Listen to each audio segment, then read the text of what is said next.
Okay, let's go talk about fairness. Everybody's heard that before. That's not fair. That's somebody putting their heels in. That's not fair. What does not fair really mean? I feel like you're getting screwed. Yeah, I don't understand. It's not to my advantage. I don't have the whole big picture. Well, a number of years ago, I was introduced. I believe his name is there. Yeah, it is. Thomas Tetko. He used to be at Portland State. I met him through my brother-in-law. And he was, remember a number of years ago, Charles Garfield put out a book called Peak Performance? So that's the time frame when this was working on. And Tetko was working on it. He was trying to find some variables that took us to peak performance. So I tried to write up what I learned in that conversation, but here's essentially what that says. I'm going to make that assumption again that every one of you in some way, shape, or form played on a team, whether it was Little League or school or whatever, you played on a team. Here's what Tetko discovered. Oh, by the way, everybody's on a team has some sense of how playing time should be distributed.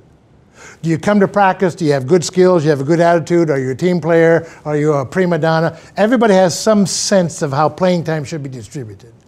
What Tetko discovered in working with athletic teams was when how the coach distributed playing time was similar to how the athletes on the team thought playing time should be distributed, the kids would always play to a team goal and approach peak performance.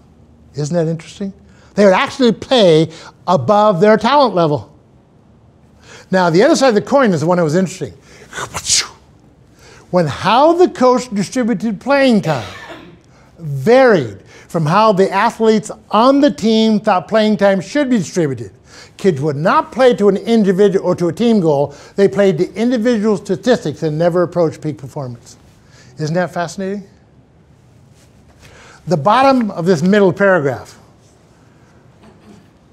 The issue of fairness and how they and their teammates were treated surfaced as the variable.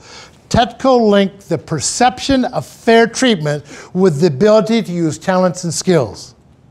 Other variables were isolated, yet the perception of fairness emerged as the dominant variable.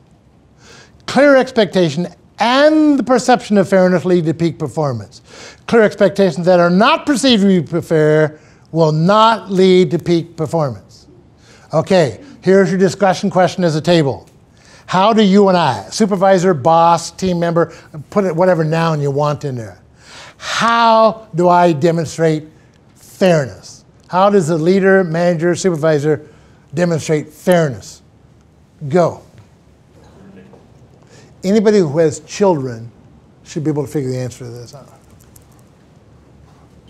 What question do kids ask all the time? Why? Why? It's not my turn. Now, if I'm tired and frustrated, parents have been known to say, it doesn't make any difference why. Do what I told you. Which is back over there in old one more time. Okay? Now, I know this. Two things that are involved. If these two things are involved, then people will do it even though it's not their responsibility. They won't even like it, but they'll still do it. Context, understanding the why. Those two things. If you have those two things, it's going to work. If I understand the context and I understand the why, and it happens this fast, just that fast. So I go to Michael. I'm his boss. I go over. There's a certain level of assertiveness in my voice. Michael, I need you to cover that role for 2 hours. What's your first thought? Oh, yeah, see? If trust and respect in place, that'd be what is there. But let's say you did, I'm from a different team and I come in, Michael, you need to cover that role. So even though he might say yes, doesn't part of your mind go, why are you picking on me? Now watch if I change the content. I'd like you to clean up your room. What do you get at home? Why? It's my room.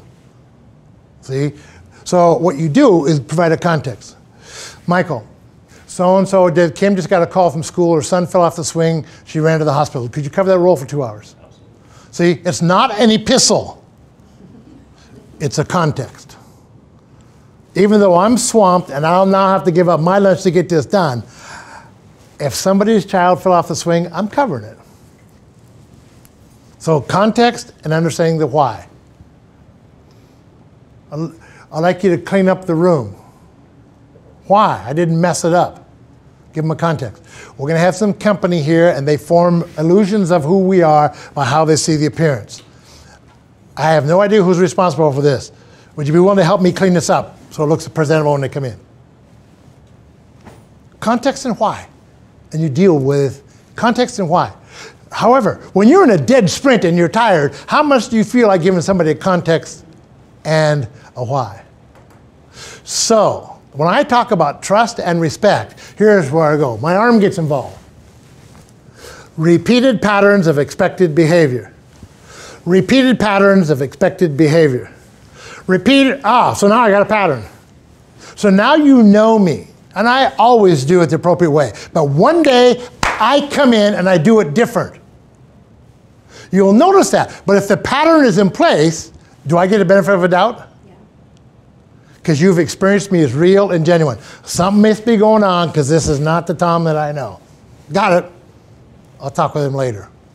Tell me how important it is. You care. Trust and respect. You care. You can even interrupt your own pattern and people let you get away with it.